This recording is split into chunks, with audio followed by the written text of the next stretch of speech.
ato pera chuan Chhungkaw ngai poimo turing ka cha du chu ni than chu nupui pasalin la nei lo mai thei nei to poinom mai thei kan buai em officer thatak nin lom man po kan huani mai thei ma se Chhungkaw chia chuan omzia nei lo Chhungkaw chia chuan ko khan tha om thei lo NGO tha om thei lo sarkar tha om thei reng lo chu wangin abul chu Chhungkaw ni engang point buai ola in Chhungkaw thegel ngai lo wang chu in pasalte in nupuite in fate in tute antan hun in siam fram ro zorama hian India rama nu pa in thentam na ber kan ni love marriage kan wara it's my right kan tia it's my life te kan tia love marriage kan tia in than kan tam ber hetiang Chhungkaw atrangaram le nam siam hi ahare emani chuwang chuan Mizoram sarkar officer poimo tak in dona inom na venga Chhungkaw enton tlak lo ni ula inom na ko thana Chhungkaw tangkai lo ni ula ti chuan Chhungkaw ber ahim chuan kan ram le nam hi ahim don ni abul chu Chhungkaw hi nitlat mai ni tuna hian Chhungkaw choi huna eitlang ngai lo tho huna thotlang ngai lo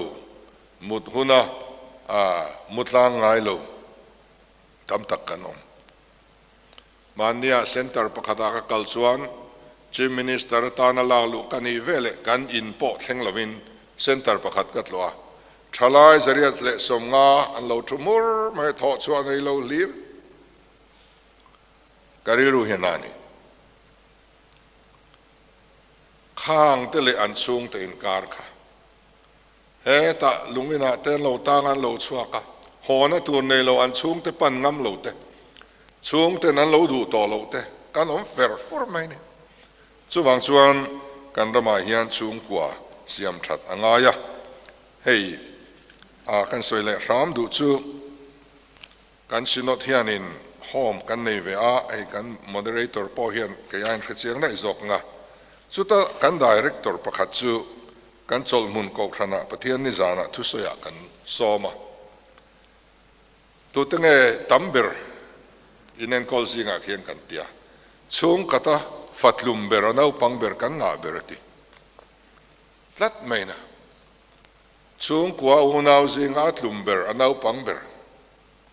an pensual na saber engwang ne kan duat sual tinani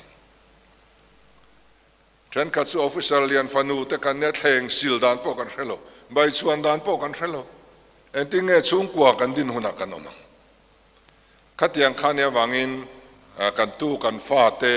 kan duat lutuk na lama te hian e hum sual an lo daya homa alu tam berte an lo ni tamai te hi Chhungkaw kan en le thi angai le in ka ria so ta chuan sarkar khaiding tu mi pui chung lama leng tur in ni pia lama hian Chhungkaw ang poin khotlang en ton tlak mi turin ka changoi ngoi chawani kalome